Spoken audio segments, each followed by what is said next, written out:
모두가 한 번쯤 경험해본 밤의 방랑자 생활. 양을 셀 수 없이 세어봐도 잠이 오지 않는 그 밤. 현실은 스트레스와 수면 부족의 반복이다. 오늘 우리는 이 고리를 끊고 매일 밤 꿀잠을 자는 비결을 탐구해본다. 저녁 8시, 상쾌한 저녁 산책을 마친 그녀. 은수는 하루의 끝을 알리며 집으로 돌아왔다. 업무의 스트레스를 날려버리기 위해선 이 시간의 여유가 필수적이었다. 신선한 저녁 공기와 자연 속에서의 미세한 운동이 그녀의 심신을 안정시켜 주었다. 양초를 켜고 은수는 은은한 라벤더 향이 가득한 거실에 앉아 명상 앱을 실행했다. 헤드스페이스는 그녀가 자주 사용하는 앱 중 하나인데 10분간의 짧은 명상은 하루의 고민을 덜어내고 마음의 여유를 되찾게 했다. 매일 밤 규칙적인 명상은 신체의 리듬을 조절하고 심리적 안정감을 주므로 수면의 질을 높이는 데 효과적이었다. 그녀는 증기기에 라벤더 오일을 몇 방울 떨어뜨리고 증기를 들이마시며 더 깊이 이완되었다. 라벤더 아로마는 신경을 진정시키고 혈압을 낮추며 마음의 차분함을 유지하게 해준다. 탕 속에 몸을 담그며 오늘 하루를 떠올렸다. 그녀는 이 시간 동안 전자기기를 멀리하며 비타민 D가 풍부한 물을 한 잔 마셨다. 침대에 누워 쉽게 넘겼지만 결국 중요한 순간이 하루하루 쌓여갔다는 것을 깨달았다. 이는 그녀에게 긍정적인 이미지를 심어줘 스트레스 해소에 큰 도움이 되었다.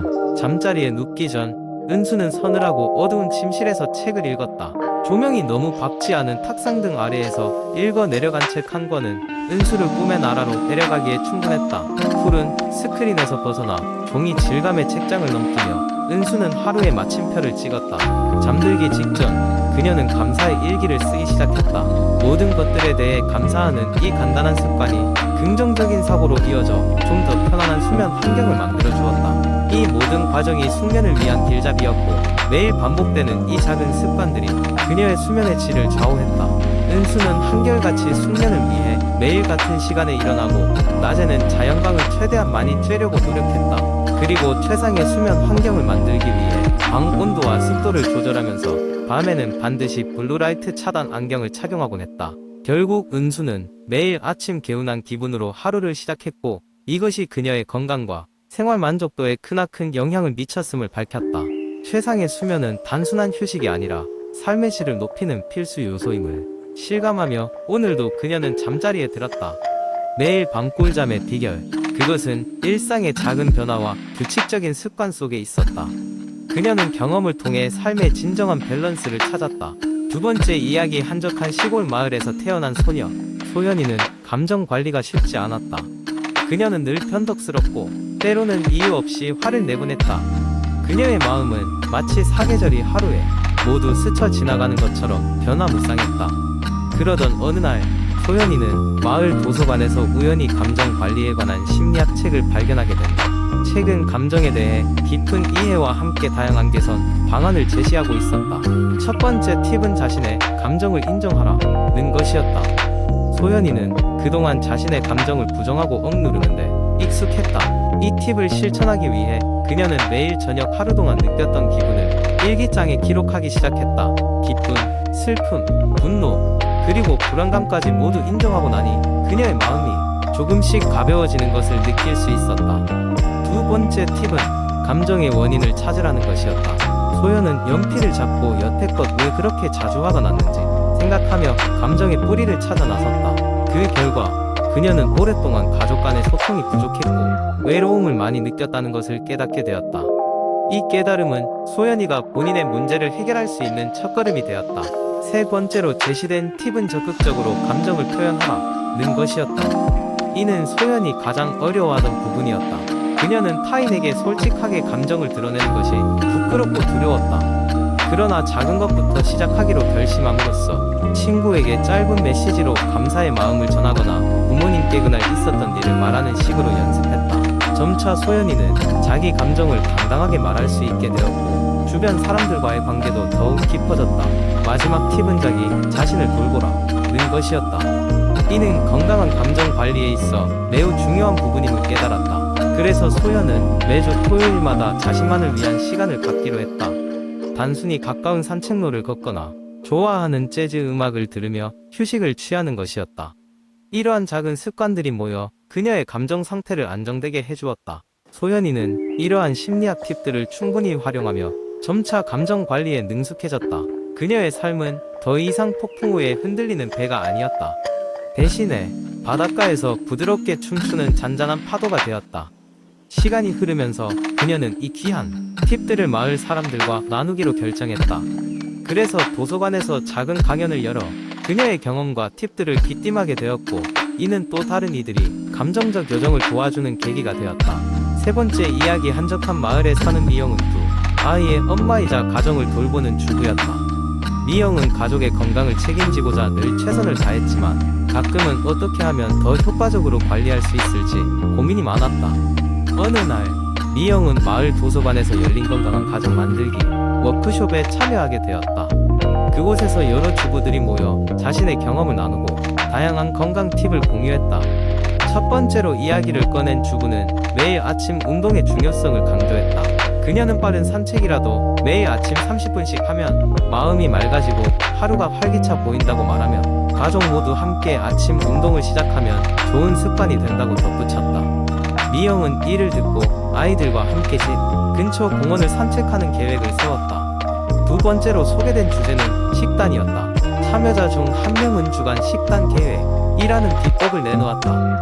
그는 매주 일요일에 가족과 함께 한 주 동안의 식단을 계획하면 식료품 구매부터 조리까지 큰 도움이 된다 고 말했다. 이에 따라 미영은 직접 주간 식단표를 만들고 가족들과 함께 식단을 상의하며 건강한 메뉴를 선정하기 시작했다. 또 다른 주부는 스트레스 관리의 중요성을 이야기했다. 그녀는 스트레스를 잘 관리하지 못하면 건강에 악영향을 미칠 수 있다 며 요가와 명상을 추천했다. 집에서 쉽게 따라할 수 있는 간단한 요가 동작을 배우고 아이들과 함께 명상 시간을 가지는 것이 좋다고 조언했다. 미영은 평소 바쁜 일상에 쫓겨 제대로 쉬지 못했던 자신을 돌아보며 매일 저녁 가족과 함께 명상을 하기로 결심했다. 워크숍이 끝날 무렵 미영은 그곳에서 배운 다양한 실용적인 팁들을 정리하며 자신만의 건강관리 계획을 세웠다.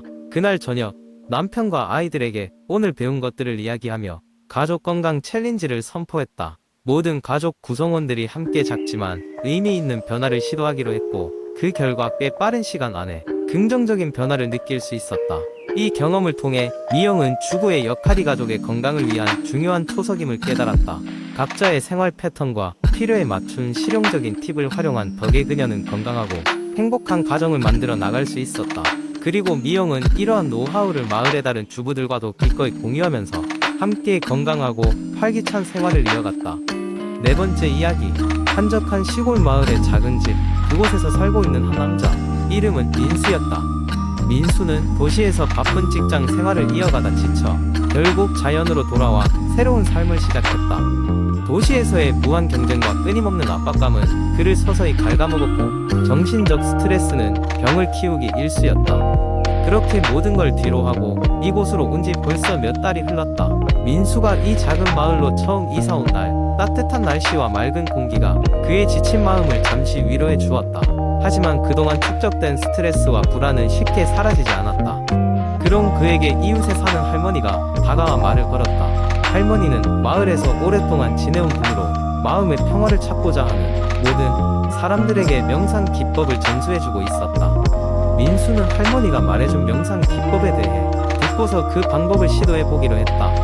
첫 번째 단계는 매일 아침 일출과 함께 일어나 조용한 장소로 향하는 것이었다. 민수는 마을 근처 숲으로 갔다. 이 숲은 과거부터 사람들이 몸과 마음을 치유하기 위해 찾던 신령스러운 곳으로 알려져 있었다. 숲속 깊숙이 자리 잡은 나무 밑에 앉아 명상 자세를 취한 민수는 할머니가 가르쳐준 대로 천천히 호흡을 가다듬기 시작했다. 처음에는 온갖 생각이 그의 머릿속을 스쳐갔다. 도시에서의 스트레스, 앞으로의 계획, 그리고 생활에 대한 두려움까지. 그러나 호흡에 집중하며 시간이 흐를수록 그 생각들은 점차 멀어져갔다. 숨을 깊게 들이쉬고 내쉴 때마다 그의 마음은 한결 가벼워졌다. 명상의 두 번째 단계는 자연의 소리를 듣는 것이다. 바람에 흔들리는 나뭇잎 소리, 새들의 지저귀, 그리고 계곡을 따라 흐르는 물소리 등이 그의 마음을 편안하게 만들었다. 민수는 그런 자연의 소리 속에서 자신이 자연의 일부가 되는 듯한 느낌을 받았다. 하늘을 바라보며 눈을 감고 있을 때 할머니가 말한 자기 자신과의 진정한 소통이 무엇인지 조금씩 이해하게 되었다. 마지막 단계는 긍정적인 이미지와 생각을 떠올리는 것이다.